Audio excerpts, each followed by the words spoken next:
So, Kurt, I have an honest question for you. Yesterday, and I was 100% on your side on this one, your assessment on the believability factor. Because yes, she did come across credible. Today, you've changed, understandably, because of what you saw. Was there something in particular that made you change? Or have you not changed? Are you still believing some of it? What are your thoughts? Well, I have a tough time reading her, unto itself. So like if I'm just thinking about her testimony in the abstract, like and I had nothing else, I have a tough time reading her. But what changes my mind is that the statements she's making are so far apart from the evidence that's available.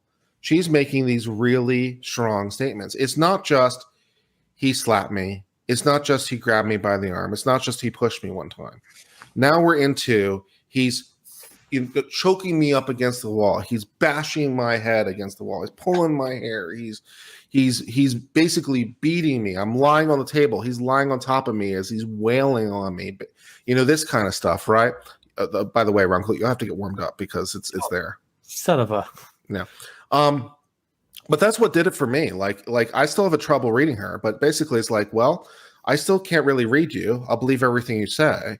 But unfortunately, I'm faced with all this evidence. And also, like, you're a very public person. You're followed around all the time by everyone. There's so many people around you all the time.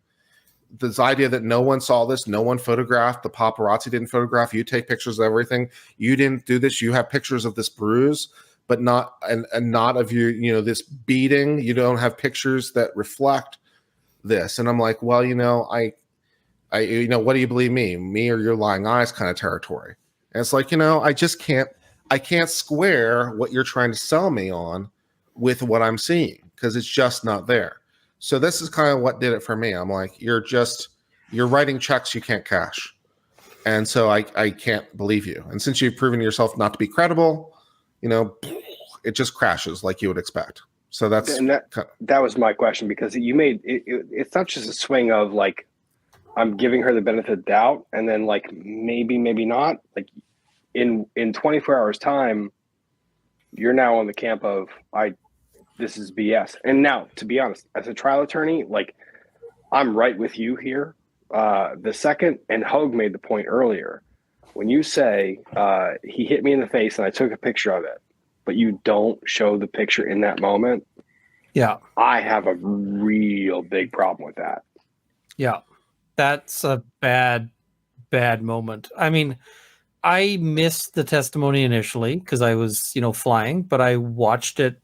I stayed up way too late watching, testimony. And I was like, this is looking real bad for Johnny from yesterday's testimony. I was like, this is not a great place.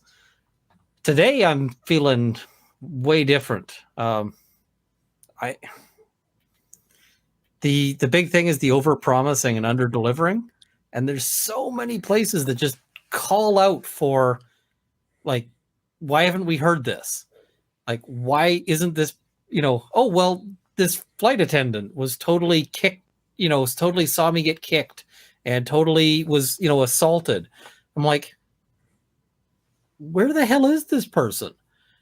There's so, it's an airplane. Nobody gets on the airplane crew without being logged. It's not like there's mystery humans on this airplane. You find that person. Grabbed her wrist and said, how many pounds of pressure does it take to break a human wrist? I mean, are you fucking kidding me? And I mean, the other thing I'd be talking about is like, how much was the payoff? If that happened, there'd be details on there was a big payoff to make sure nothing happened. Because I don't care which celebrity it was. If somebody grabbed me on the street, I'd be like, all right, let's talk zeros that go on the check you're writing me. To not like she just completely sabotaged her own case, Rob. That's the problem. Yeah. Her attorneys did a very decent job, at least in my opinion, of opening up what domestic abuse could mean. And I thought they made really good points. And I made a point of this on my own channel, much to the criticism of people on my own channel. I'm like, okay, what does domestic abuse mean? You got testimony from Johnny Depp himself talking about the verbal, emotional, non-physical abuse of his mother. He says that abuse was at times worse than the physical abuse. All right. So we've got the concept that not only can the non-physical be abuse, but can be worse abuse. We get this from Johnny Depp. We get from the psychiatrist the admission, which she kind of has to give, that yes, the psychological, yes, the emotion, yes, the words can be abusive. We got this abuse. So I'm like, okay, we've successfully stretched open the possibility of abuse. We have testimony from Johnny Depp. I've said this on my own channel, much to my own criticism. It's like we have testimony from Johnny Depp. We have testimony from the psychiatrist. And even on the tapes we've heard up to this point, a reasonable juror could potentially interpret that as being abuse. Now, maybe it's responsive, maybe not, but like thinking in my head about what could a juror possibly interpret this to mean? Like, what is the scope of this? So it's like, well, we've opened up abuse so wide. There's things on here with Johnny Depp acting in ways that could be abusive under their own definitions, right? So what kind of lost it for me today was Amber Heard coming on the stand and basically undoing all that good work, because she took this nice wide definition her attorneys had nicely crafted for her and just decided, how about not so much that? How about I just crush it down into a little ball? Because it's not only, mind you, physical. It's not only, mind you, physical. It's egregiously physical. It's bashing the head. It's choking. It's slapping. It's punching. It's doing this to me repeatedly, many times.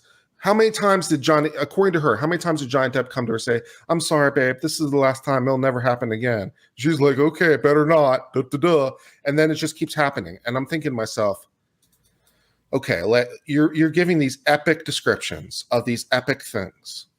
Johnny Depp, this is 5 years after Pirates of the Caribbean when you meet. He's like one of the most famous people on earth. He's followed around a little bit. He has a number of staff people that follow him around all the time. You have staff people that follow you around all the time. All these people who could witness these things. You have your own damn private nurse, for that matter, who could follow these things, right? Take photos. And of course, our friends, the paparazzi, who can also not be ignored in this equation.